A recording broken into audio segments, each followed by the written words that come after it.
नमस्कार। Renal system की दुनिया में एक बार फिर से स्वागत है। प्रीवियस लेक्चर के अंदर अपन ने डिस्कस किया था अबाउट डायलिसिस, जिसके अपन ने दो पार्ट पढ़े, हीमोडायलिसिस एंड पेरिटोनियल डायलिसिस। वो तो अपन ने बात की कि एक पर्सन के ब्लड को बार बार फिल्टर करके उसकी केमिस्ट्री को ठीक किया जाए। दूसरा अपन ने बात की थी कि अगर किडनी किसी पर्सन की खराब हो जाए और उसके फंक्शन को रिप्लेस करने के लिए हम किसी हेल्दी पर्सन की किडनी को लेकर के उस रेसिपिएंट के अंदर, या जिस पर्सन की किडनी खराब हो गई है उसको रिप्लेस किया जाए, तो हेल्दी पर्सन से किडनी लेना यानी कि डोनर से किडनी लेना, और जिस रेसिपिएंट की किडनी खराब हो चुकी है उसकी जगह पर उसको रिप्लेस करना, उसको हम कहते हैं रिनल ट्रांसप्लांटेशन। तो आज के इस लेक्चर में हम पढ़ने जा रहे हैं रिनल ट्रांसप्लांटेशन के बारे में। देखिएगा, अगर हम बात करें रिनल ट्रांसप्लांटेशन के बारे में, या इसी को हम कहते हैं किडनी ट्रांसप्लांटेशन या किडनी प्रत्यारोपण। अगर हम बात करें, इसको डिफाइन करना चाहें तो हमने लिखा है human kidney from compatible donor. या कंपेटिबल डोनर का मतलब होता है best possible donor, best possible donor, या ऐसा डोनर जिसका जीनोम या जिसका जेनेटिक मटेरियल रेसिपिएंट के साथ क्लोजली मैच करता हो। 10 डोनर है तो उनमें से जिस डोनर का जेनेटिक मटेरियल रेसिपिएंट के जीनोम के साथ क्लोजली मैच करता है वो उसके लिए बेस्ट पॉसिबल डोनर या वो उसके लिए कंपेटिबल डोनर है। तो ये मान लीजिए डोनर है, डोनर से किडनी को लेना और यहां से निकाल करके जिस पर्सन की किडनी खराब हो रखी है उस रेसिपिएंट के अंदर किडनी को क्या करना, ग्राफ्ट करना। यही क्या कहलाता है, renal transplantation. Human kidney from compatible donor is transplanted into recipient. Compatible donor से किडनी को लेना और रेसिपिएंट के अंदर उसको ट्रांसप्लांट करना कहलाता है रीनल ट्रांसप्लांटेशन, या इसी को हम कहते हैं किडनी ट्रांसप्लांटेशन। अब अगर हम बात करें इसके इंडिकेशन की, कि इसके इंडिकेशन क्या है, रीनल ट्रांसप्लांटेशन कब किया जाता है, तो इसके अगर इंडिकेशन की बात करें तो इसके इंडिकेशन दो प्रकार के होते हैं। एक होता है एब्सोल्यूट इंडिकेशन और एक होते हैं रिलेटिव इंडिकेशन। एब्सोल्यूट इंडिकेशन का मतलब यानी कि इस दौरान तो रीनल ट्रांसप्लांटेशन करना ही पड़ेगा, और रिलेटिव इंडिकेशन का मतलब करें तो भी ठीक है और नहीं करें तो भी काम चल सकता है। तो एब्सोल्यूट इंडिकेशन की बात करें तो रीनल ट्रांसप्लांटेशन का एब्सोल्यूट इंडिकेशन है ESRD, and stage renal disease, या हम कह सकते हैं CRF की स्टेज 5। CRF की स्टेज 5 या उसको हम कहते हैं एंड स्टेज रीनल डिजीज। जब किसी पर्सन की GFR 15 ml पर मिनट से भी कम हो जाए तो उसको हम ESRD कहते हैं। वहां पर जाकर के रीनल ट्रांसप्लांटेशन करना जरूरी हो जाता है, यानी कि यह है एब्सोल्यूट इंडिकेशन में। और अगर हम बात करें CRF की stage 3rd and 4th, 3rd और 4th स्टेज के अंदर भी रीनल ट्रांसप्लांटेशन किया जा सकता है, जो कि रिलेटिव इंडिकेशन कहलाता है।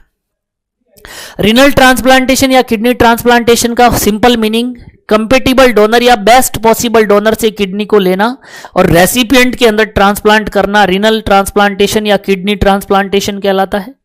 अगर हम इसके इंडिकेशन की बात करें तो इंडिकेशन दो टाइप के हैं, अपन ने डिस्कस किया है। एक है एब्सोल्यूट इंडिकेशन, दूसरा है रिलेटिव इंडिकेशन। एब्सोल्यूट इंडिकेशन इसका ESRD है, एंड स्टेज रीनल डिजीज, या CRF की स्टेज 5 है जब GFR 15 ml पर मिनट से कम हो जाती है। और अगर हम रिलेटिव इंडिकेशन की बात करें तो CRF की स्टेज 3rd और स्टेज 4th के अंदर भी रीनल ट्रांसप्लांटेशन किया जा सकता है। अब रीनल ट्रांसप्लांटेशन से संबंधित कुछ ऐसे पॉइंट है जिनके बारे में हमें पता होना चाहिए। फर्स्ट हमने लिखा है the recipient must take immunosuppressive medication for long life या फॉर वॉल लाइफ। जो रेसिपिएंट है, ये मान लीजिए एक पर्सन है जिसकी किडनी खराब हो गई है और इसको रीनल ट्रांसप्लांटेशन करना है, यानी इसके अंदर किसी पर्सन की किडनी लेकर के इसमें ग्राफ्ट करना है। तो जिसको किडनी लगानी है ये क्या है, रेसिपिएंट, और इसके लिए लिखा हुआ है recipient must take immunosuppressive medication for long life. जो रेसिपिएंट है, इस रेसिपिएंट के लिए जो दूसरे पर्सन की किडनी हम लेके आ रहे हैं, ये किडनी इस पर्सन के लिए एक प्रकार से क्या है, एंटीजन है। किसी दूसरे पर्सन की किडनी इसमें ला रहे हैं तो ये किडनी इस रेसिपिएंट के लिए एक प्रकार का क्या है, एंटीजन है। और जब भी हमारी बॉडी में, जब भी इस रेसिपिएंट की बॉडी में एंटीजन आएगा तो क्या इस पर्सन की बॉडी इस एंटीजन के खिलाफ एंटीबॉडी बनाएगी? आंसर जाएगा यस, बनाएगी। तो जब भी कोई ऑर्गन ट्रांसप्लांटेशन करते हैं अपन या किडनी ट्रांसप्लांट करेंगे तो ये किडनी इस रेसिपिएंट के लिए एक प्रकार का एंटीजन है और इस एंटीजन के खिलाफ इस रेसिपिएंट का इम्यून सिस्टम एंटीबॉडी बनाएगा और जब इसके खिलाफ एंटीबॉडी बन जाएगी तो ये एंटीबॉडी इस ऑर्गन को क्या करने लग जाएगी, डैमेज करने लग जाएगी और इसको हम कहते हैं ग्राफ्ट रिजेक्शन। इस ग्राफ्ट रिजेक्शन से बचने के लिए हम क्या करते हैं, पहले ही इस रेसिपिएंट को इम्यूनो सप्रेसिव मेडिकेशन देते हैं और इम्यूनो सप्रेसिव मेडिकेशन देकर के इस रेसिपिएंट के इम्यून को सप्रेस कर दिया जाता है, या हम कह सकते हैं इस रेसिपिएंट के इम्यून को इस लाइक बना दिया जाता है, इस लाइक बना करके छोड़ देते हैं कि अब ये चाह करके भी इस एंटीजन के खिलाफ एंटीबॉडी नहीं बना सके। और हमें पता है कि ये जरूरी भी है, अगर हमें किडनी को यहां पर काम करवाना है और इसको डैमेज से बचाना है तो हमें करना यह है कि इस रेसिपिएंट के द्वारा इसके खिलाफ कोई एंटीबॉडी ना बने, इस योग्य इस रेसिपिएंट को बनाना है। अगर ये एंटीबॉडी ना बना पाए, ऐसा बनाना है तो इसके लिए हमें इस रेसिपिएंट के इम्यून को क्विट करना है, उसको सप्रेस करना है। और इसको सप्रेस करने के लिए हम इम्यूनो सप्रेसिव मेडिकेशन उसको जिंदगी भर लेनी है। और दूसरा अपन ने लिखा है start 2 days prior to transplantation. Transplant करने के बाद में स्टार्ट करेंगे तो जब तक वो अपना एक्ट दिखाएगी, एक्ट परफॉर्म करेगी, तब तक उसके खिलाफ एंटीबॉडी बन जाएगी और एंटीजन एंटीबॉडी कॉम्प्लेक्स बनकर के ये ग्राफ्ट रिजेक्शन हो जाएगा। तो हमें ट्रांसप्लांट करने से 2 दिन पहले ही इम्यूनो सप्रेसिव मेडिकेशन स्टार्ट करके इसके इम्यून को सप्रेस करना है ताकि ये एंटीजन एंटीबॉडी रिएक्शन ना हो, ग्राफ्ट रिजेक्शन ना हो। उसके बाद में हमने लिखा है आइसोलेट द क्लाइंट। जो ये रेसिपिएंट है, इस रेसिपिएंट को हमने क्या दिया है, इम्यूनो सप्रेसिव मेडिकेशन देकर के इसके इम्यून को हमने सप्रेस किया हुआ है। तो ऐसे रेसिपिएंट के अंदर जिसमें ये किडनी ट्रांसप्लांटेशन हुआ हो या जो इम्यूनो सप्रेसिव मेडिकेशन हो, ऐसे पर्सन को कभी भी लाइव वैक्सीनेशन नहीं देना चाहिए या लाइव वैक्सीन नहीं देना चाहिए। दूसरा, उस पर्सन को क्राउडेड एरिया से उसको आइसोलेट रखना है, भीड़ भाड़ वाली जगह में नहीं जाना है, ऐसी हर जगह से बचना है जहां पर उस पर्सन को इन्फेक्शन होने के चांसेस ज्यादा हो, क्योंकि उसका इम्यून क्या हो रखा है, सप्रेस, तो उसमें वैसे भी इन्फेक्शन होने के चांसेस क्या है, ज्यादा है। देन अपन ने लिखा है हीमोडायलिसिस ऑफ रेसिपिएंट। जिसको किडनी लगनी है, जो रेसिपिएंट है, उसको haemodialysis should be done within 24 hours prior to renal transplantation. Kidney transplantation करने से पहले 24 घंटे के भीतर भीतर इस रेसिपिएंट का डायलिसिस करना जरूरी है। वो इसलिए करना जरूरी है कि मान लीजिए मैं रेसिपिएंट हूं, मेरी किडनी खराब हो गई है, अभी आज किडनी लगनी है, तो उससे 24 घंटे पहले के अंदर अंदर मेरा वो हीमोडायलिसिस होना जरूरी है, क्योंकि पहले हीमोडायलिसिस हुआ होगा तो उसकी ब्लड की केमिस्ट्री नॉर्मल हो गई होगी और जब नई किडनी लगाएंगे तो उस पर लगाते ही इतना वर्कलोड नहीं होगा क्योंकि उसकी ब्लड केमिस्ट्री नॉर्मल है। अब पहले से उसकी ब्लड केमिस्ट्री डिस्टर्ब है और उसके बाद में आपने किडनी लगाई है, तो जैसे ही किडनी लगेगी, किडनी को तो क्या करना है, वर्क करना है, तो किडनी के ऊपर ज्यादा वर्कलोड होगा और वर्कलोड ज्यादा होगा तो किडनी के अंदर डैमेज होने या ग्राफ्ट रिजेक्शन के चांसेस बढ़ जाते हैं। तो रिनल ट्रांसप्लांटेशन से जस्ट पहले विद इन 24 आवर्स के अंदर रेसिपिएंट का डायलिसिस होना जरूरी है ताकि उसकी ब्लड की केमिस्ट्री नॉर्मल बनी रहे और उस पर्सन के अंदर ग्राफ्ट रिजेक्शन के चांसेस या किडनी के डैमेज होने के चांसेस कम हो जाए। उसके बाद में हमने लिखा है रिनल ट्रांसप्लांटेशन के बाद में सेमीफॉलर्स पोजीशन देनी है। सेमीफॉलर्स पोजीशन इसलिए देनी होती है क्योंकि जो किडनी हम ट्रांसप्लांट करते हैं वो जनरली की जाती है राइट इलाइक फोसा में। लेफ्ट साइड में हमें पता है सिग्मोइड कोलन होता है, तो वहां पर अगर किडनी ट्रांसप्लांटेड करेंगे तो जब रेक्टम या सिग्मोइड कोलन फीकल मटेरियल से लोडेड होगा तो उसको प्रेस करेगा। इसलिए जो राइट इलाइक फोसा है, राइट इलाइक फोसा जो ये वाला पार्ट है, इस राइट इलाइक फोसा के अंदर यहां पर स्पेस क्रिएट किया जाता है, यहां पर किडनी को क्या किया जाता है, ट्रांसप्लांट किया जाता है। राइट इलाइक फोसा में किडनी ट्रांसप्लांटेशन के बाद में पेशेंट को सेमीफॉलर्स पोजीशन देनी है। हाई फॉलर्स देंगे, आगे की ओर पेशेंट लीन फॉरवर्ड रहेगा तो उसके एब्डोमिनल ऑर्गन क्या करेंगे, राइट इलाइक फोसा को कंप्रेस करेंगे तो किडनी के ऊपर प्रेशर बढ़ेगा। और अगर पेशेंट को सुपाइन पोजीशन दें, स्ट्रेट सुलाएं, तो जो ये इंसिजन साइट है वहां पर जो स्यूचर लाइन है उसके ऊपर क्या होगा, स्ट्रेच बढ़ेगा, तो वहां पर स्यूचर के क्या हो जाएंगे, डैमेज होने के चांसेस बढ़ जाते हैं। तो रिनल ट्रांसप्लांटेशन के बाद में ना तो सुपाइन पोजीशन देनी है ना हाई फॉलर्स पोजीशन देनी है, पेशेंट को सेमी फॉलर्स पोजीशन देनी है ताकि ना तो जीआईटी के ऑर्गन किडनी को कंप्रेस करें और ना ही स्यूचर साइट पर स्ट्रेचिंग हो। उसके अलावा पेशेंट क्या है, इम्यूनो सप्रेसिव ड्रग्स पे है तो उसमें इन्फेक्शन के चांसेस ज्यादा है, इसलिए इन्फेक्शन से प्रिवेंट करना है। उस पेशेंट को ओरल हाइजीन मेंटेन करने के लिए बोलना है, उसको सोडा बाई कास्टिक मीठे सोडे से, या अपन बात करें उसको बीटाडीन से गार्गल्स करने के लिए बोलना है। इसके अलावा उसको असेप्टिक टेक्निक फॉलो करनी है जो भी आप नर्सिंग केयर प्रोवाइड कर रहे हैं। लैब इन्वेस्टिगेशन का इवैल्यूएशन करना है, क्या उसके अंदर फ्लूइड एंड इलेक्ट्रोलाइट इम्बैलेंसेज है, क्या उसकी बार बार सीबीसी को मॉनिटर करना है, कोई इन्फेक्शन तो नहीं है, डब्ल्यूबीसी काउंट बढ़े हुए तो नहीं है। उसका इनटेक आउटपुट चार्ट मेंटेन करना है कि कितना उसका इनटेक है, कितना उसका आउटपुट है, क्या उसकी किडनी है वो प्रॉपर वर्क कर रही है नहीं कर रही है। ग्राफ्ट रिजेक्शन के लिए पेशेंट के साइन एंड सिम्टम को मॉनिटर करना है, क्या उसके अंदर टीएलसी इंक्रीज है, क्या पेशेंट में फीवर है, तो ग्राफ्ट रिजेक्शन के लिए मॉनिटर करने हैं। उसके साथ ही साथ जब आप किडनी ग्राफ्ट कर रहे हैं तो ब्लेडर के साथ एनास्टमोसिस करते वक्त जब यूरेटर को जोड़ते हैं तो ब्लड लॉस और यहां पर ब्लेडर में क्लॉट फॉर्मेशन के चांसेस बढ़ जाते हैं। इस चीज को प्रिवेंट करने के लिए वहां पर क्या किया जाता है, ब्लेडर इरिगेशन किया जाता था। ये कुछ पॉइंट है जो हमें पता होना चाहिए। फर्स्ट पॉइंट अपन ने डिस्कस किया कि जब भी रेसिपिएंट के अंदर अपन रिनल ट्रांसप्लांटेशन या कोई लीवर ट्रांसप्लांटेशन, ऑर्गन ट्रांसप्लांटेशन किया जाता है तो रेसिपिएंट को लॉन्ग लाइफ इम्यूनोसप्रेसिव मेडिकेशन लेनी होती है, क्योंकि जो भी ऑर्गन रेसिपिएंट में लगना है वो उसके लिए एक एंटीजन होता है। अगर उसका इम्यून प्रॉपर काम करेगा तो वो उसके खिलाफ एंटीबॉडी बनाएगा और एंटीजन एंटीबॉडी कॉम्प्लेक्स रिएक्शन के साथ साथ उसमें रिजेक्शन के चांसेस बढ़ जाते हैं। इस चीज को प्रिवेंट करने के लिए इम्यूनोसप्रेसिव मेडिसिन देकर के रेसिपिएंट के इम्यून को सप्रेस किया जाता है ताकि वो उस ऑर्गन के खिलाफ एंटीबॉडी ना बना पाए। और ये ट्रांसप्लांटेशन से 2 दिन पहले शुरू कर देते हैं। रेसिपिएंट को आइसोलेट रखना है, इन्फेक्शन से प्रिवेंट करना है, उसके ग्राफ्ट रिजेक्शन के साइन एंड सिम्टम के लिए मॉनिटर करना है। किडनी के ऊपर वर्कलोड को कम करने के लिए रेसिपिएंट का ट्रांसप्लांटेशन से जस्ट पहले विद इन 24 आवर्स में डायलिसिस होना जरूरी है। रिनल ट्रांसप्लांटेशन के बाद में सेमीफॉलर्स पोजीशन देनी होती है।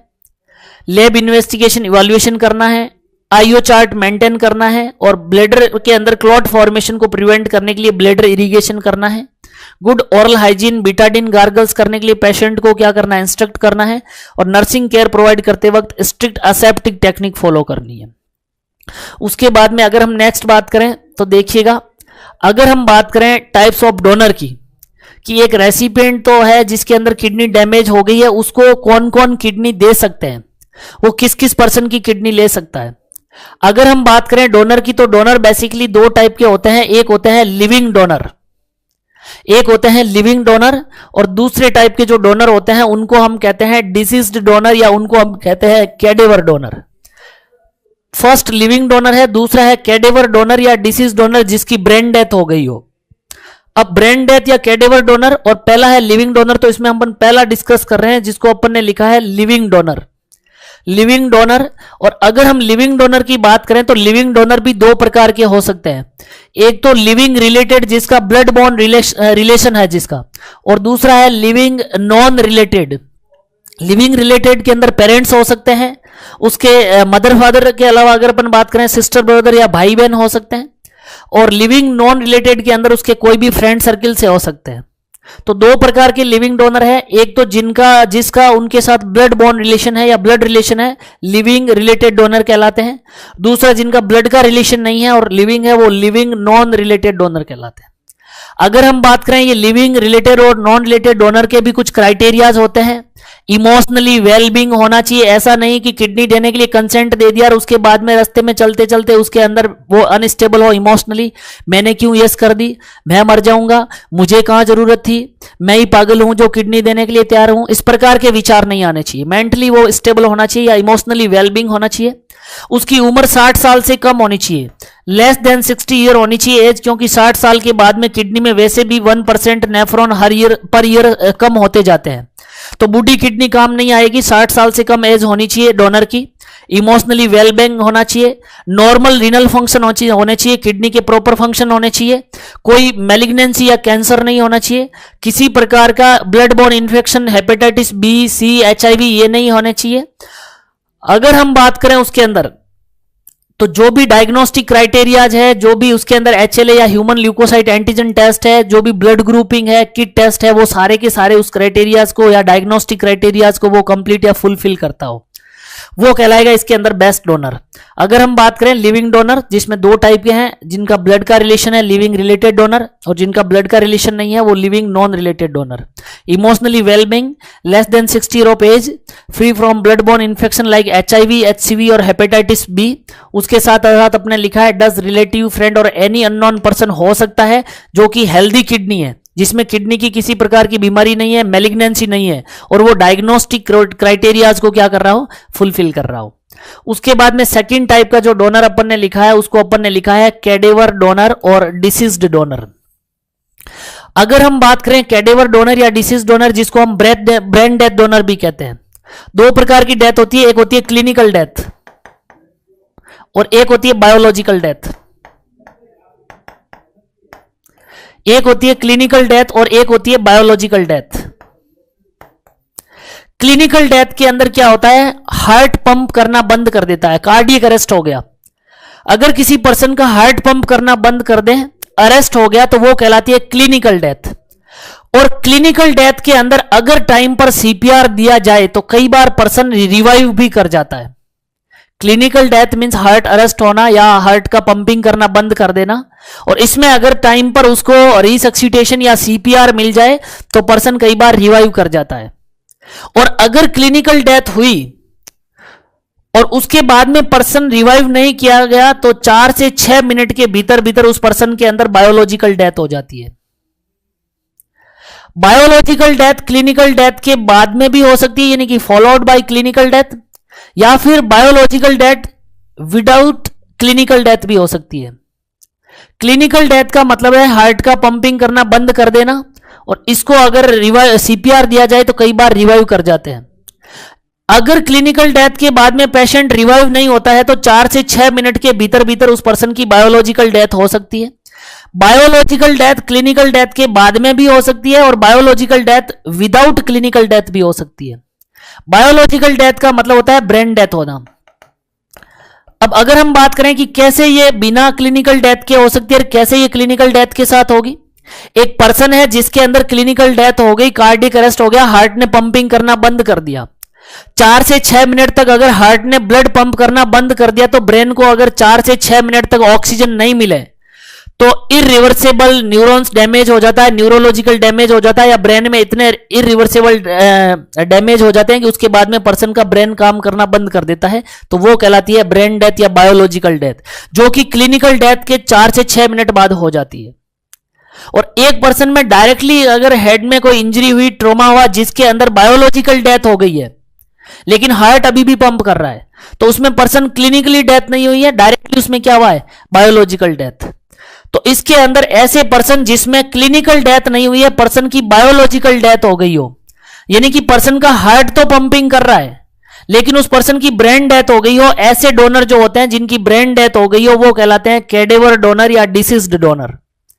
अब अगर हम बात करें कि ये कैडेवर डोनर और डिसीज डोनर के क्या क्राइटेरियाज होते हैं, कब हम उनसे किडनी ले सकते हैं, तो उसके कुछ क्राइटेरियाज है। पहला, कैडेवर या जो डिसीज डोनर होता है उसकी एज जो है वो लेस देन 60 ईयर होनी चाहिए, 60 साल से कम एज का होना चाहिए, क्योंकि बूढ़ी किडनी काम नहीं आती है। 45 टू 50 ईयर, 45 से 50 साल के बाद में वैसे भी हर साल 1% नेफ्रॉन कम होते जाते हैं, तो जैसे जैसे पर्सन की एज बढ़ती जाती है उसके अंदर नेफ्रॉन्स के फंक्शनल नेफ्रॉन कम होते जाते हैं, तो वो किडनी प्रॉपर वैसे भी वर्क नहीं करेगी। दूसरा, उसके अंदर किडनी में किसी भी प्रकार की इंजरी या ट्रॉमा नहीं होना चाहिए। किट टेस्ट नेगेटिव का मतलब है कि उसका वायरल मार्कर नेगेटिव होना चाहिए, उसके अंदर किसी भी प्रकार का blood borne infection, septicaemia, HIV, hepatitis B, hepatitis C नहीं होना चाहिए। इलेक्ट्रोलाइट लेवल उसके अंदर नॉर्मल होना चाहिए। उसके अंदर ब्रेन डेथ डिक्लेयर की हुई होनी चाहिए, बट उसके अंदर कार्डियक फंक्शन और renal function, kidney proper work करनी चाहिए, हार्ट प्रॉपर उसका पंप करना चाहिए, और साथ ही साथ उस पर्सन को मैकेनिकली वेंटिलेट किया हुआ होना चाहिए। यानी कि जब तक उसके ऑर्गन नहीं निकाल लेते हैं, किडनी को रिमूव नहीं करते हैं, तब तक उसको वेंटिलेटर से वेंटिलेट करना है, क्योंकि उसके अंदर ऑर्गन का परफ्यूजन के लिए ऑक्सीजन सप्लाई जरूरी है। तो वो वेंटिलेटर पे हो, मैकेनिकली उसको वेंटिलेट किया हुआ होना चाहिए, हार्ट उसका पंप करना चाहिए, किडनी उसकी प्रॉपर काम करनी चाहिए, इलेक्ट्रोलाइट्स के नॉर्मल लेवल होना चाहिए, किड टेस्ट नेगेटिव होना चाहिए, किडनी में किसी प्रकार का डैमेज नहीं होना चाहिए और 60 साल से कम उम्र होनी चाहिए। अगर ये सारे क्राइटेरियाज को वो कंप्लीट कर रहा है, साथ में उसकी ब्रेन डेथ डिक्लेयर हुई है, तो ऐसा डोनर जो होता है वो कैडेवर या डिसीज डोनर कहलाता है। कई बार हम देखते हैं कि एक स्टिग्मा है, सोशल स्टिग्मा है, ये कहते हैं पोस्टमार्टम से रिफ्यूज करते हैं। वो कहते हैं पोस्टमार्टम में ऑर्गन निकाल लेते हैं। अगर एक पर्सन की क्लिनिकल और बायोलॉजिकल डेथ हो जाती है, क्लिनिकल और बायोलॉजिकल डेथ होने के बाद में उसका कॉर्निया के अलावा बॉडी का ऐसा कोई भी ऑर्गन नहीं है जो काम आ जाए। कॉर्निया में जरूर 4 से 6 घंटे तक वहां पर उसका अगर निकाल लिया जाए तो वो काम में लिया जा सकता है, क्योंकि वो एक एवेस्कुलर स्ट्रक्चर है, उसमें ब्लड सप्लाई नहीं है। लेकिन अगर डेथ के 4 से 6 घंटे के भीतर उसको नहीं लिया गया तो उसमें भी जो प्रोटीन होती है वो कोआगुलेट हो जाती है, उसके बाद में वो भी काम नहीं आता है। तो उसको 4 से 6 घंटे के भीतर कॉर्निया को निकाल करके प्रिजर्वेशन सॉल्यूशन तक या प्रिजर्वेशन में प्रिजर्व किया जाता है। उसके अलावा अगर एक पर्सन की क्लिनिकल और बायोलॉजिकल डेथ हो जाए तो उसकी बॉडी का कोई भी ऐसा ऑर्गन नहीं है जो कि काम आ जाए। यानी कि अगर आपको माइंड में यह है कि पोस्टमार्टम में ऑर्गन निकाल लिए जाते हैं तो यह बिल्कुल गलत है, ऐसा कुछ नहीं होता है और ना ही वो ऑर्गन किसी के काम आते हैं। अगर हम बात करें उसके बाद में कि एक पर्सन की ब्रेन डेथ डिक्लेयर करनी है तो उसके लिए 2 टेस्ट करते हैं, एक करते हैं एपनिया टेस्ट और एक करते हैं कैलोरिक टेस्ट। अगर हम बात करें ये कैलोरिक टेस्ट क्या होता है,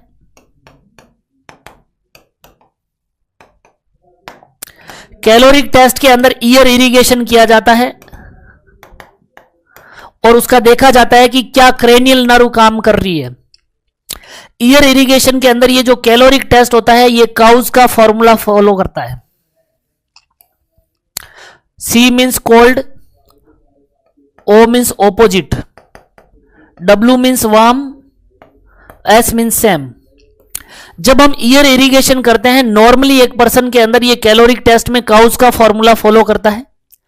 अगर एक पर्सन का लेफ्ट ईयर को कोल्ड वाटर से इरिगेट किया जाए नॉर्मली, जैसे मेरी लेफ्ट ईयर को कोल्ड वाटर से इरिगेट करें तो मेरे दोनों की दोनों आई बॉल का मूवमेंट सेम डायरेक्शन में होगा। अगर अपन बात करें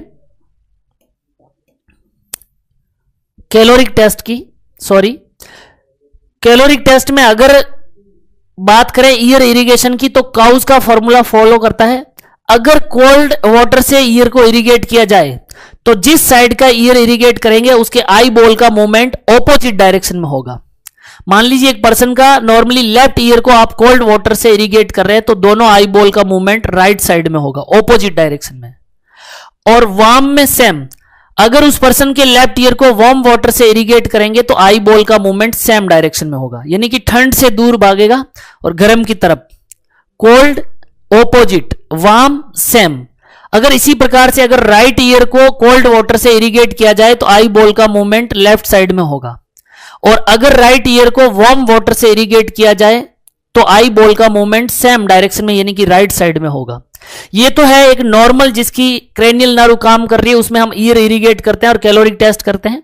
इसके अंदर कोल्ड, ऑपोजिट, वार्म और सेम, यानी कोल्ड वाटर से ईयर इरिगेट करेंगे तो आई बॉल का मूवमेंट ऑपोजिट डायरेक्शन में होगा और वार्म वाटर से इरिगेट करेंगे तो आई बॉल का मूवमेंट सेम डायरेक्शन में होगा। बट एक पर्सन जिसके अंदर ब्रेन डेथ हो गई है उसके अंदर मिलेगी फिक्स्ड, यानी ईयर इरिगेट करने पर किसी भी प्रकार का आई बॉल मूवमेंट नहीं देखने को मिलेगा। डायलेटेड, प्यूपिल डायलेट हो जाएगी, non reactive. Fix dilated non reactive pupils मिलेगी। कैलोरिक टेस्ट जब करेंगे तो किसी भी प्रकार का आई बॉल का मूवमेंट देखने को नहीं मिलेगा, साथ ही साथ फिक्स्ड यानी कि मूवमेंट नहीं होगा आई बॉल का, ना ऑपोजिट डायरेक्शन में ना सेम डायरेक्शन में। डायलेटेड प्यूपिल्स मिलेगी और नॉन रिएक्टिव यानी कि उसके ऊपर टॉर्च गिराई जाएगी, लाइट गिराई जाएगी तो प्यूपिल्स के अंदर ना तो कंस्ट्रिक्शन होगा ना डायलेशन होगा, किसी भी प्रकार की रिएक्शन नहीं देखेगी। तो नॉन रिएक्टिव, डायलेटेड और फिक्स्ड प्यूपिल मिलेगी जिसकी ब्रेन डेथ हो गई है। दूसरा हम जीसीएस जब देखेंगे तो लोअर स्कोर मिलेगा। ईवीएम, आई ओपनिंग, वर्बल रेस्पॉन्स और मोटार रेस्पॉन्स में तीनों में सबसे लोवेस्ट रीडिंग मिलेगी, यानी कि 3। ना तो किसी प्रकार का आई रेस्पॉन्ड करेगा, ना कोई वर्बल रेस्पॉन्स होगा, ना कोई मोटार रेस्पॉन्स होगा, यानी इसका लोवेस्ट स्कोर मिलेगा कितना, 3। जीसीएस 3 मिलना। कैलोरिक टेस्ट में फिक्स्ड डायलेटेड प्यूपिल्स मिलेगी और साथ ही साथ उसके अंदर रेस्पिरेटरी सेंटर की वायबिलिटी देखने के लिए एपनिया टेस्ट किया जाता है। अगर हम बात करें एपनिया टेस्ट की कि कैसे करते हैं, एक पर्सन है जिसकी ब्रेन डेथ सस्पेक्ट कर रहे हैं, उस पर्सन को आपने पहले ऑक्सीजन दे रहे हैं, किससे, वेंटिलेटर से। और हमें पता है जब हम वेंटिलेटर से उस पर्सन को ऑक्सीजन दे रहे हैं और वेंटिलेटर से ऑक्सीजन देंगे तो उस दौरान अगर उस पर्सन की अपन एबीजी एनालिसिस करें तो उस पर्सन के अंदर अपन ऑक्सीजन वेंटिलेटर से दे रहे हैं तो पीओ2 भी नॉर्मल मिलेगा और पीसीओ2 भी नॉर्मल मिलेगा, क्योंकि उसकी जो ऑक्सीजन की सप्लाई है वो आप मैकेनिकली किसके द्वारा दे रहे हैं, वेंटिलेटर से। और जब तक आप उसको वेंटिलेट करोगे, वेंटिलेटर से उसके ब्लड का ऑक्सीजनेशन करोगे तो उसके अंदर एबीजी जब एनालिसिस करेंगे तो पीओ2 और पीसीओ2 नॉर्मल मिलेगा। अब अगर हम बात करें एपनिया टेस्ट की तो अपन पहला एक एबीजी लेते हैं जिसको हम कहते हैं प्री एपनिया। एपनिया का मतलब सीजेशन या स्टॉपेज ऑफ रेस्पिरेशन। तो प्री एपनिया का मतलब है कि रेस्पिरेशन को बंद करने से पहले जब पेशेंट को हम वेंटिलेटर से ऑक्सीजन दे रहे हैं उस दौरान अपन ने एबीजी ली, और हमें पता है जब प्री एपनिया जब आप वेंटिलेटर पे पेशेंट को रखे हुए हैं तब हम एबीजी लेंगे तो उसके एबीजी एनालिसिस के अंदर पीओ2 और पीसीओ2 नॉर्मल मिलेंगे। अब उसके बाद में अपन ने एपनिया क्रिएट करवाना है, और एपनिया क्रिएट करवाने के लिए हम उस पर्सन को वेंटिलेटर से क्या कर देंगे, हटा देंगे। अब आपने वेंटिलेटर हटा दिया है, और वेंटिलेटर जब हटा देंगे तो आपने उसको 6 मिनट के लिए वेंटिलेटर से कट ऑफ रखा। अब 6 मिनट में क्या होगा, जैसे ही आपने वेंटिलेटर से हटाया धीरे धीरे उसके ब्लड के अंदर पीसीओ2 का लेवल बढ़ेगा, कार्बन डाइऑक्साइड रिटेन होगी और O2 का लेवल क्या होगा, कम होगा। अब अगर पीसीओ2 का लेवल बढ़ा और पीओ2 का लेवल कम हुआ तो इस पीसीओ2 के राइज होने की वजह से ये पीसीओ2 उस पर्सन के जाकर के रेस्पिरेटरी सेंटर को जनरली क्या करेगा, स्टिमुलेट करेगा। और अगर इस पीसीओ2 के बढ़ने से रेस्पिरेटरी सेंटर स्टिमुलेट हुआ, उसने रेस्पिरेशन शो किया, और अगर उसने रेस्पिरेशन किया तो जब 6 मिनट के बाद में आप जब पोस्ट एपनिया एबीजी लेंगे, अब अगर आपने एबीजी लिया और अब इस एबीजी का आप अगर रिजल्ट देखो, पीसीओ2 आपको बढ़ा हुआ मिल रहा है और पीओ2 आपको लगातार गिरा हुआ मिल रहा है। इसका मतलब हम क्या फाइंडिंग मिल रही है कि जब आपने पर्सन को वेंटिलेट किया हुआ था मैकेनिकली, वेंटिलेटर से जब आप ऑक्सीजन दे रहे थे उस दौरान आपने एबीजी ली तो आपको देखने में मिला कि ब्लड में पीओ2 और पीसीओ2 का लेवल नॉर्मल था। फिर आपने उस पर्सन को 6 मिनट के लिए वेंटिलेटर से कट ऑफ किया। उस 6 मिनट के दौरान उस पर्सन के ब्लड के अंदर पीओ2 यानी ऑक्सीजन सैचुरेशन कम हुआ होगा और कार्बन डाइऑक्साइड बढ़ी होगी। अब अगर इस CO2 को रेस्पॉन्ड करता रेस्पिरेटरी सेंटर, ये CO2 जाके रेस्पिरेटरी सेंटर को स्टिमुलेट करता, तब तो ये पर्सन रेस्पिरेशन शो करता और अपना O2 बढ़ाने की कोशिश करता और CO2 को कम करता, CO2 को बाहर निकालने की कोशिश करता। लेकिन इसमें रेस्पिरेटरी सेंटर स्टिमुलेट नहीं हुआ, इस वजह से लगातार आप देख रहे हैं कि 6 मिनट के बाद में पीसीओ2 का लेवल बढ़ता ही जा रहा है, पीसीओ2 ब्लड में बढ़ती जा रही है, किसी भी प्रकार का रेस्पिरेटरी सेंटर इसको रेस्पॉन्ड नहीं कर रहा है और पीओ2 का लेवल लगातार कम हो रहा है। इसका मतलब ये क्लियर हो गया है कि ब्लड के अंदर पीसीओ2 के बढ़ने से और पीओ2 को कम होने से भी रेस्पिरेटरी सेंटर को कोई फर्क नहीं पड़ रहा है। ये ब्लड में पीसीओ2 के बढ़ने के बावजूद भी स्टिमुलेट नहीं हुआ है। इसका मतलब है कि रेस्पिरेटरी सेंटर उस पर्सन का काम नहीं कर रहा है। अब एक तरफ उसको अपन ने देख लिया सेंट्रल नर्वस सिस्टम जिसमें उसका रेस्पिरेटरी सेंटर पीसीओ2 को रेस्पॉन्ड नहीं कर रहा है, और दूसरा आपने उसका पेरिफेरल नर्वस सिस्टम देख लिया जिसमें क्रेनियल नर्व भी काम नहीं कर रही है। अगर उसका रेस्पिरेटरी सेंटर और क्रेनियल नर्व काम नहीं कर रही है, इसका मतलब पर्सन की बायोलॉजिकल डेथ हो गई है, पर्सन की ब्रेन डेथ हो गई है। यह टेस्ट करने के बाद में डिक्लेयर किया जाता है उस पर्सन की ब्रेन डेथ हुई या नहीं है। इन दोनों में से अगर एक भी रिजल्ट पॉजिटिव आता है तो उसको डिक्लेयर नहीं करते हैं जब तक उसके अंदर कैलोरिक टेस्ट के अंदर fix dilated non reactive pupils ना मिल जाए, जब तक उसका लोवेस्ट जीसीएस ना मिल जाए, और जब तक वो इस रिजल्ट को शो ना करे एपनिया टेस्ट में। अगर ये सारे रिजल्ट मिल रहे हैं तो उस पर्सन को डिक्लेयर किया जाता है कि उसकी बायोलॉजिकल या ब्रेन डेथ हो गई है। उसके बाद में वो कहलाता है कैडेवर या डिसीज्ड डोनर। तो ये तो अपन ने डोनर की बात की जिसमें दो प्रकार के डोनर थे, लिविंग डोनर जो कि दो प्रकार के हैं, लिविंग रिलेटेड जिसका ब्लड का रिलेशन होता है और लिविंग नॉन रिलेटेड। दूसरे कैडेवर या डिसीज्ड डोनर है जिनकी ऐसे डोनर जिनकी बायोलॉजिकल डेथ हो गई हो लेकिन क्लिनिकल डेथ नहीं हो, पेशेंट का हार्ट पंप कर रहा हो, मैंने मैकेनिकली उसको वेंटिलेट किया हुआ हो, रिनल फंक्शन नॉर्मल हो, इलेक्ट्रोलाइट नॉर्मल हो, सेप्टिसीमिया नहीं हो, वायरल मार्कर नेगेटिव हो, 60 साल से कम उम्र हो, कोई रिनल ट्रॉमा नहीं हो, ऐसा जो पर्सन क्राइटेरिया को फुलफिल कर रहा होता है वो कैडेवर या डिसीज डोनर के कैटेगरी में आता है। उसके बाद में अगर अपन बात करें दोस्तों तो नेक्स्ट देखिएगा, नेक्स्ट अपन ने लिखा है test for recipient and donor.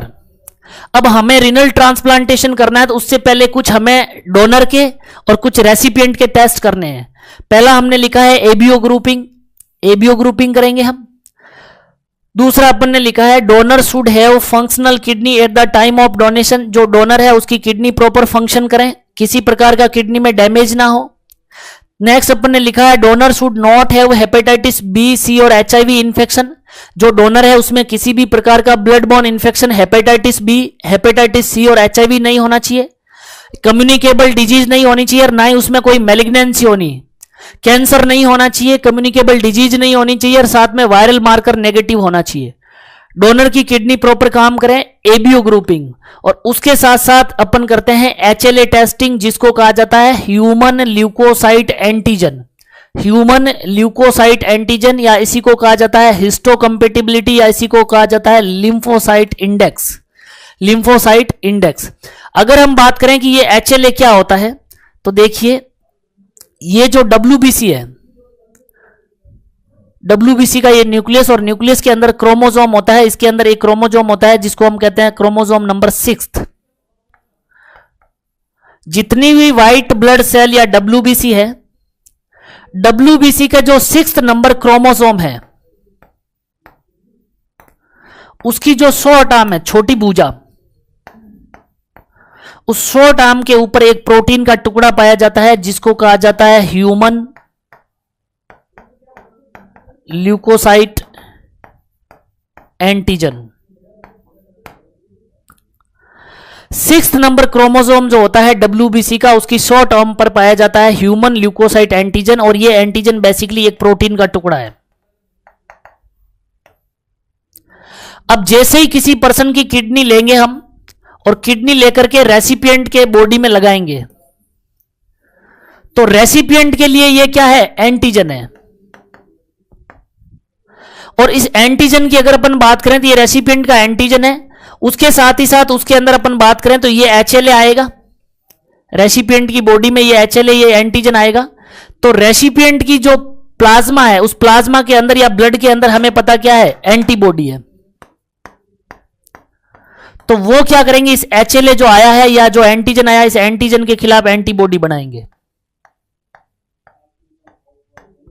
इस चीज को हमें डिटेक्ट करना है कि कौन से पेशेंट, मान लीजिए 10 डोनर है, 10 डोनर में से किसका एचएलए जो है इस रेसिपिएंट के साथ मैच हो रहा है और किसमें रिएक्शन के चांसेस कम है।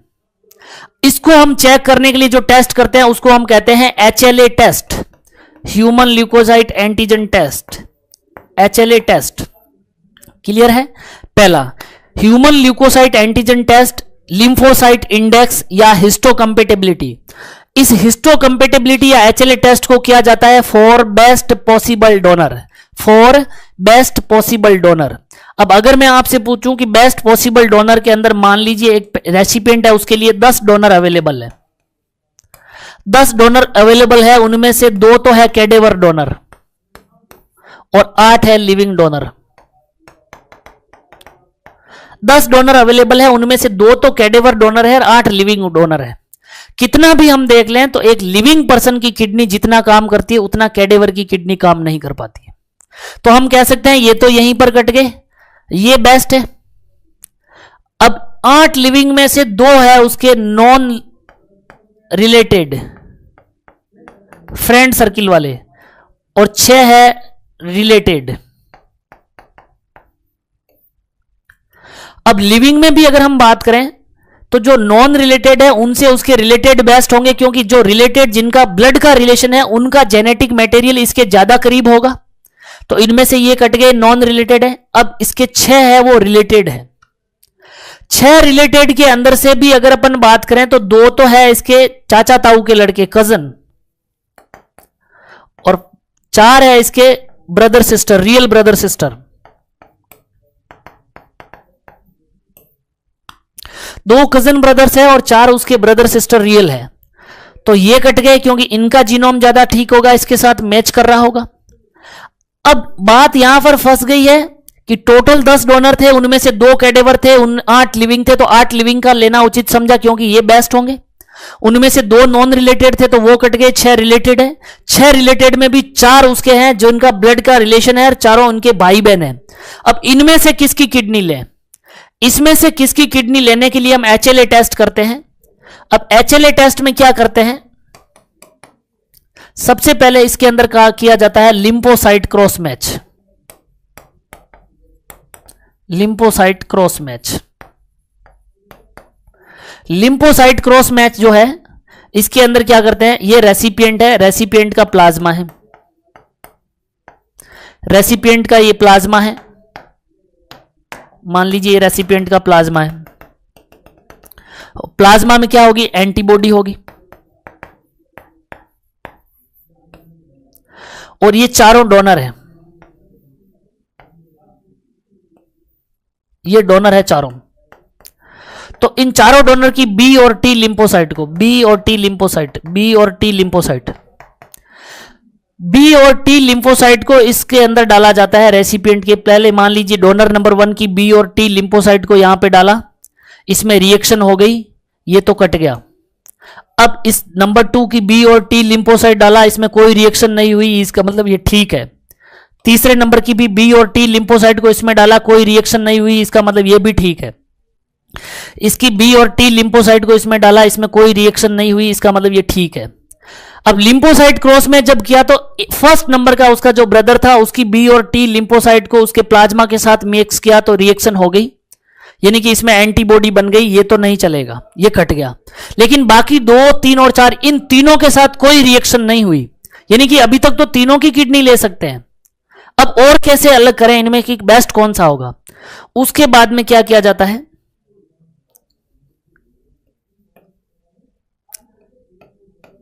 HLA antigen detection in donor,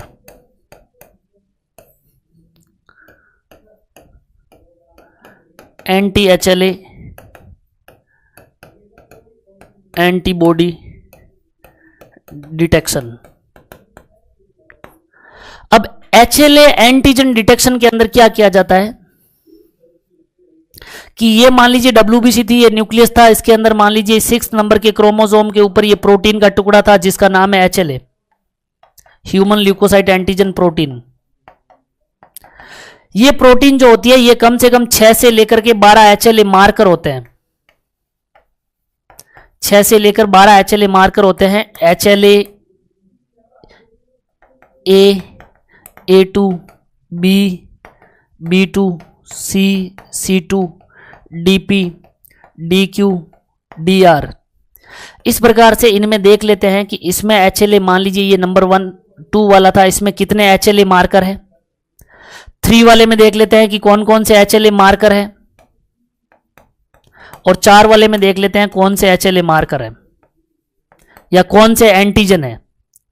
और फिर इस रेसिपिएंट जो होता है इसके अंदर देखते हैं कि इसके अंदर एंटी HLA एंटीबॉडी कौन सी है। अब इसमें देखा मान लीजिए नंबर 1, नंबर 2 और नंबर 3, इनमें देखा कि 2, 3 और 4 तीनों के अंदर ही 12-12 HLA मार्कर है, यानी कि 12 अलग अलग टाइप के एंटीजन है HLA। फिर आपने इनके जो एंटीजन थे उस एंटीजन को इसके प्लाज्मा में मिक्स किया और देखा कि नंबर 2 वाला जो था, 2 नंबर वाला जो डोनर था उसके 8 HLA मार्कर इसके साथ मैच हो रहे थे और 4 के अगेंस्ट में एंटीबॉडी थी। फिर नंबर 3 वाला देखा तो उसमें पता लगा कि इसके टोटल एचएलए मार्कर में से 10 एचएलए मार्कर मैच हो रहे थे, यानी कि उनके खिलाफ एंटीबॉडी नहीं है। 2 एचएलए मार्कर इसके क्या हो रहे हैं, रिजेक्ट हो रहे हैं।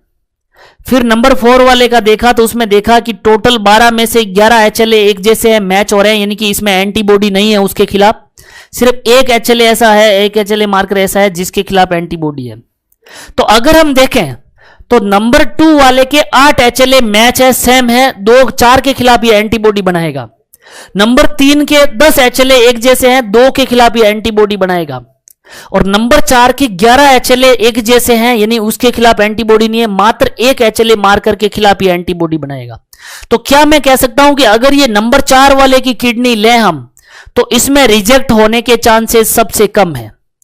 और ये जो टेस्ट कर रहे हैं, इस टेस्ट के द्वारा जो टेस्ट हमें क्या पता लगा कि जो 4 डोनर थे, उन 4 डोनर में से बेस्ट पॉसिबल डोनर कौन सा है।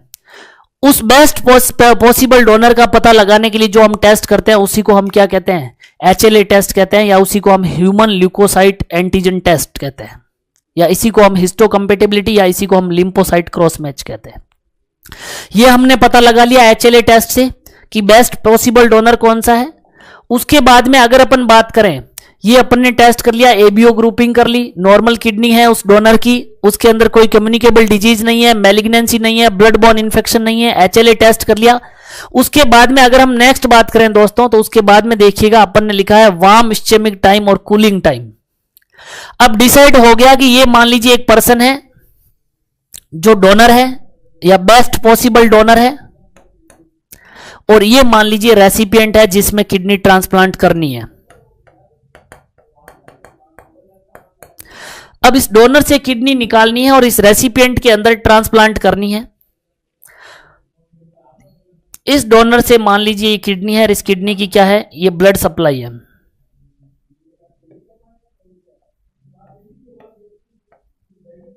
पहली बात तो अगर हम बात करें कि डोनर से कौन सी किडनी ली जाती है, तो यूजुअली डोनर से लेफ्ट किडनी ली जाती है, क्योंकि हमने बात की थी कि जो राइट किडनी होती है वो लीवर की सिचुएशन की वजह से बिलो भी होती है और स्पेस कम मिलने से साइज में थोड़ी छोटी होती है। लेफ्ट किडनी की साइज बड़ी होती है, तो क्यों ना हम डोनर से लेफ्ट किडनी लें, और लेफ्ट किडनी लेंगे तो लेफ्ट किडनी साइज में बड़ी है तो काम भी ज्यादा करेगी। तो डोनर से जो हमेशा किडनी लेते हैं प्रीफर करते हैं लेफ्ट साइड वाली किडनी को लें, उसकी साइज बड़ी होती है। अब इस किडनी को अपन ने यहां से कट डाउन किया, किडनी को कट डाउन करते ही इस किडनी की ब्लड सप्लाई बंद हो गई, ब्लड सप्लाई कम हो गई, तो इस किडनी के अंदर क्या डेवलप हो जाएगा, इस्चेमिया। उसको हम कहते हैं वार्म इस्चेमिक टाइम। और वार्म इस्चेमिक टाइम होता है डोनर से किडनी को कट डाउन करने के बाद में, मान लीजिए यहां पर ये प्रिजर्वेशन का सॉल्यूशन रखा हुआ है, किडनी को यहां पर कुछ टाइम के लिए प्रिजर्वेशन सॉल्यूशन में स्टोर करना है और फिर उस रेसिपिएंट तक लेकर के जाना है।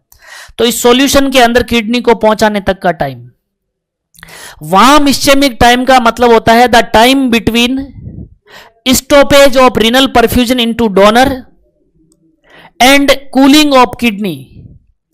डोनर से किडनी को कट करके प्रिजर्वेशन सॉल्यूशन तक पहुंचाने का जो टाइम है, उस टाइम को कहा जाता है वार्म इस्चेमिक टाइम, और यह होता है 30 से 60 मिनट।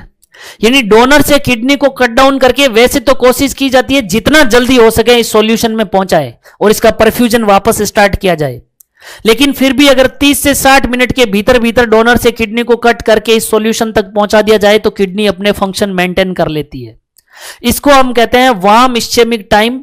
और जिस सॉल्यूशन के अंदर ये अपन किडनी को प्रिजर्व करते हैं, कूल करते हैं, उसका तापमान 1 से 10 डिग्री सेंटीग्रेड होता है। इस सॉल्यूशन का नाम है विस्कॉन्सिन सॉल्यूशन। विस्कॉन्सिन एक यूनिवर्सिटी थी, उसने ये सॉल्यूशन डिजाइन किया या बनाया, इसलिए इसको हम कहते हैं विस्कॉन्सिन सॉल्यूशन, जो 1 से 10 डिग्री सेंटीग्रेड के तापमान पर इस किडनी को अपन स्टोर कर सकते हैं। तो पहला तो वार्म इस्चेमिक टाइम है, जो डोनर से किडनी को कट किया और इस सॉल्यूशन तक पहुंचा दिया, यह है 30 से 60 मिनट। इसको हमने नाम दिया वार्म इस्चेमिक टाइम। अब बात आती है कि इस सॉल्यूशन में हम कितनी देर किडनी को रख सकते हैं, कितनी देर तक हम प्रिजर्वेशन सॉल्यूशन में रख सकते हैं, किडनी को कूल करके रख सकते हैं, कितनी देर तक किडनी को यहां रख के अब कितना जल्दी इस किडनी को हम ट्रांसप्लांट कर दें ताकि किडनी अपने फंक्शन मेंटेन करें।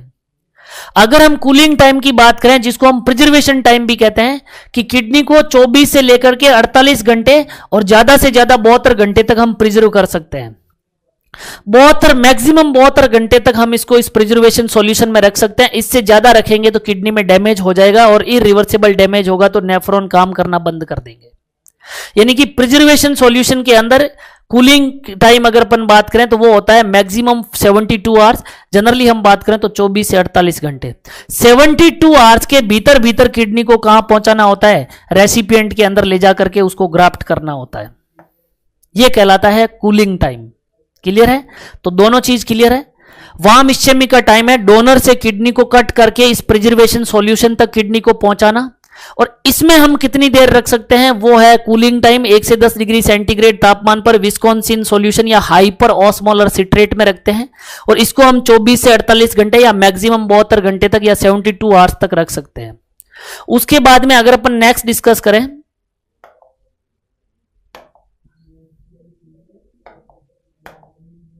नेक्स्ट देखिएगा, नेक्स्ट लिखा है प्रोसीजर।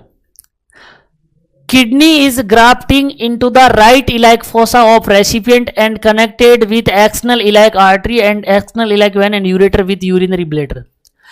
जो हम डोनर से लेफ्ट किडनी लेते हैं, उस लेफ्ट किडनी को रेसिपिएंट के राइट इलाइक फोसा में, ये मान लीजिए ऐसे खड़ा है तो ये वाला राइट पोर्शन है, ये जो है ये राइट इलाइक फोसा है, राइट इलाइक फोसा में ग्राफ्ट की जाती है। ऐसे नहीं है कि फ्लैंक रीजन में। जनरली क्या होता है रिनल फेलियर के अंदर, इसका मतलब ये नहीं कि 0 ml GFR, कुछ GFR तो होती है, तो कभी भी किडनी को बाहर नहीं निकाला जाता है कट डाउन करके। अगर उस किडनी की वजह से इंफेक्शन है, बॉडी में कोई डैमेज हो रहा है, हार्म है, तो उसकी नेफ्रेक्टोमी या किडनी को रिमूवल किया जाता है, अदरवाइज वो किडनी भी इंटैक्ट रहती है। नई किडनी जो होती है वो राइट इलाइक फोसा में ग्राफ्ट की जाती है। बात आती है लेफ्ट में, क्यों नहीं? लेफ्ट साइड में सिग्मोइड कोलन होता है जो किडनी को कंप्रेस करने के चांसेस बढ़ा देता है, इसलिए लेफ्ट साइड प्रीफर ना करके राइट इलाइक फोसा में नई किडनी को ग्राफ्ट किया जाता है। ये राइट इलाइक फोसा है जिसमें ये नई किडनी को ग्राफ्ट करते हैं। इसकी जो आर्टरी होती है जिसको हम कहते हैं रिनल आर्टरी, इस रिनल आर्टरी को राइट एक्सटर्नल इलाइक आर्टरी के साथ जोड़ दिया जाता है। ये राइट एक्सटर्नल इलाइक आर्टरी है, इसके साथ रिनल आर्टरी को जोड़ देते हैं। इसकी जो रिनल वेन है, इस रिनल वेन को राइट एक्सटर्नल इलाइक वेन के साथ जोड़ दिया जाता है। ये देखिए राइट इंटरनल वाली है, ये नीचे लोअर लिम्ब में जा रही है, राइट एक्सटर्नल है।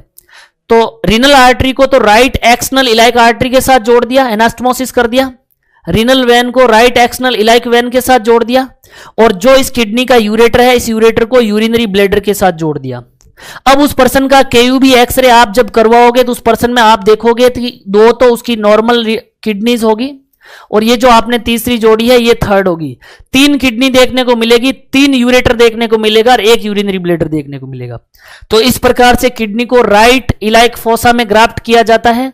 Renal artery anastomosis with right external iliac artery, renal vein anastomosis with right external iliac vein, और ureter anastomosis with urinary bladder. Clear है? उसके बाद में अगर अपन बात करें next point, dialysis of recipient should be continue till the transplanted kidney start function properly और एडिक्वेटली। ऐसा नहीं है कि किडनी ट्रांसप्लांटेशन करने के बाद में रेसिपिएंट का डायलिसिस बंद कर दें। डायलिसिस कुछ समय तक कंटिन्यू रखना है जब तक कि उसकी नई किडनी एडिक्वेट या प्रॉपर फंक्शन करना शुरू ना कर दे। डोनर से लेफ्ट किडनी प्रीफर करते हैं क्योंकि इसकी साइज बड़ी है तो ज्यादा वर्क करेगी, और जो यहां पर राइट इलाइक फोसा में किडनी को ग्राफ्ट करने के लिए इंसिजन लगाते हैं इस टाइप का, इस इंसिजन को कहा जाता है कर्वी लीनियर इंसिजन। कर्व के रूप में होता है इसलिए इसको क्या कहते हैं? Curvy linear incision. क्लियर है? उसके बाद में देखिएगा नेक्स्ट अगर हम बात करें, नेक्स्ट हमने लिखा है ग्राफ्ट रिजेक्शन। अब अगर एक पर्सन को इम्यूनोसप्रेसिव ड्रग्स की डोज कम मिल जाए या प्रॉपर इम्यूनोसप्रेशन ना हो और उसके बाद में वो किडनी ट्रांसप्लांट की जाए, वो उसको एक एंटीजन की तरह परसीव करता है और उसके खिलाफ एंटीबॉडी बनाता है, तो एंटीजन एंटीबॉडी रिएक्शन हुई या ग्राफ्ट रिजेक्शन हुआ। ग्राफ्ट रिजेक्शन हुआ तो कौन कौन से फीचर हमें देखने को मिलेंगे, तो इसको ग्राफ्ट से ही आपको याद रखना है। ग्राफ्ट के अंदर अगर अपन बात करें, पहला जी से आपको याद रखना है ग्राफ्ट टेंडरनेस एंड पेन। जहां वहां पर इंफ्लामेटरी प्रोसेस हो रही है, ग्राफ्ट आपने वहां पे जहां पे ट्रांसप्लांट किया है वहां आप टच करोगे तो पेन होगा, उसको हम कहते हैं ग्राफ्ट टेंडरनेस। और यहां वहां पर कंटिन्यूअसली क्या रहेगा? पेन रहेगा, इंफ्लामेटरी प्रोसेस की वजह से। तो जी से याद रखना graft tenderness and pain. R से रिनल फंक्शन डिक्रीज, जब किडनी रिजेक्ट हो जाएगी तो उसके फंक्शन भी कम हो जाएंगे, रिनल फंक्शन डिक्रीज। ए से हो जाएगा एक्यूट हाइपरटेंशन, जब किडनी काम नहीं करेगी नई वाली और यूरिन नहीं बनेगी तो फ्लूइड वॉल्यूम एक्सेस बढ़ेगा जिससे एक्यूट हाइपरटेंशन हो जाएगा। इरिथ्रोपोइटिन रिलीज नहीं होगा तो एनीमिया डेवलप हो जाएगा। जब इंफ्लामेटरी प्रोसेस होगी तो फीवर डेवलप होगा इनिशियली। अगर हम बात करें कि जब भी ग्राफ्ट रिजेक्शन होगा इनिशियल फीचर कौन सा देखने को मिलेगा, तो आंसर देंगे फीवर देखने को मिलेगा, जिसमें तापमान 37.7 डिग्री सेंटीग्रेड से ज्यादा मिलेगा या फिर 100 डिग्री फ़ारेनहाइट से भी ज्यादा मिलेगा। Temperature more than 100 degree Fahrenheit या 37.7 डिग्री सेंटीग्रेड से ज्यादा तापमान देखने को मिलेगा, फीवर इनिशियली हमें देखने को मिलेगा। और इन्फ्लामेटरी प्रोसेस होगी तो टीएलसी क्या होगा, बढ़ा हुआ मिलेगा, इंक्रीज टोटल ल्यूकोसाइट काउंट। ठीक है, ये है sign and symptom of graft rejection, जिसको आपको ग्राफ्ट से ही याद रखना। G means graft tenderness and pain, R means renal function decrease, A means acute hypertension and anaemia, F means fever जो कि इनिशियली डेवलप होगा 37.7 डिग्री सेंटीग्रेड से ज्यादा या 100 डिग्री फ़ारेनहाइट से ज्यादा तापमान, और टी मीन्स टीएलसी क्या हो जाएगा, इन्फ्लामेटरी प्रोसेस के अंदर टोटल ल्यूकोसाइट काउंट क्या हो जाएगा, बढ़ जाएगा। उसके बाद में अगर अपन बात करें कि ग्राफ्ट रिजेक्शन बेसिकली कितने टाइप का होता है, तो ग्राफ्ट रिजेक्शन बेसिकली 3 टाइप का होता है। ग्राफ्ट रिजेक्शन 3 टाइप का होता है। सबसे पहला है हाइपर एक्यूट रिजेक्शन, अभी रेलवे में या डीएसएसबी में ये पूछा हुआ क्वेश्चन है, hyper acute rejection, fast sudden. Hyper acute rejection के अंदर ट्रांसप्लांट करने के बाद में with in 24 to 48 hours, transplant करने के बाद में अगर 24 से 48 घंटे के भीतर भीतर रिजेक्शन के साइन एंड सिम्टम आने लग जाए तो वो कहलाता है हाइपर एक्यूट रिजेक्शन। और इसके अंदर क्या करना होता है, रिमूवल ऑफ ग्राफ्ट।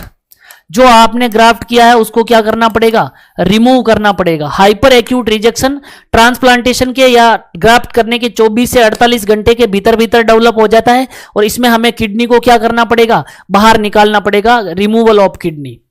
उसके बाद में अगर हम बात करें 24 या 48 घंटे 48 आवर से लेकर के अगर 6 महीने तक 6 मंथ तक हो तो उसको हम कहेंगे एक्यूट रिजेक्शन। यानी 48 घंटे से पहले पहले हो जाए सडन तो हाइपर एक्यूट, और 48 घंटे से 6 महीने तक हो तो उसको हम कहेंगे एक्यूट रिजेक्शन। और acute rejection most common rejection है, और ये भी अगर अपन बात करें तो मेनली 2 to 8 वीक में, 2 से 8 वीक की अवधि के दौरान सबसे ज्यादा होता है। मोस्ट कॉमन रिजेक्शन भी एक्यूट रिजेक्शन ही है, और इसमें भी अगर हम बात करें मेनली किस वीक में, तो 2 से 8 वीक में मेनली ये होता है, इसको हम एक्यूट रिजेक्शन कहते हैं। एक्यूट रिजेक्शन के अंदर अपन क्या करते हैं, इम्यूनोसप्रेसिव ड्रग्स की क्या करते हैं, डोज बढ़ाते हैं। डोज बढ़ाएंगे तो हो सकता है साइन एंड सिम्टम धीरे धीरे सबसाइड हो जाए। और अगर 6 महीने के बाद में कभी भी रिजेक्शन हो तो 6 महीने के बाद में कभी भी होने वाला रिजेक्शन कहलाता है क्रोनिक रिजेक्शन।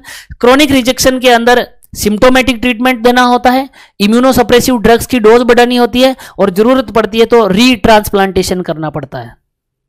क्लियर है, तो ये आपको याद रखना है। 3 प्रकार का रिजेक्शन होता है, विद इन 24 to 48 आवर्स हो तो हाइपर एक्यूट रिजेक्शन जिसमें रिमूवल ऑफ किडनी, 48 घंटे से 6 महीने तक हो तो एक्यूट रिजेक्शन जो कि मोस्ट कॉमन होता है और मेनली 2 से 8 सप्ताह में होता है।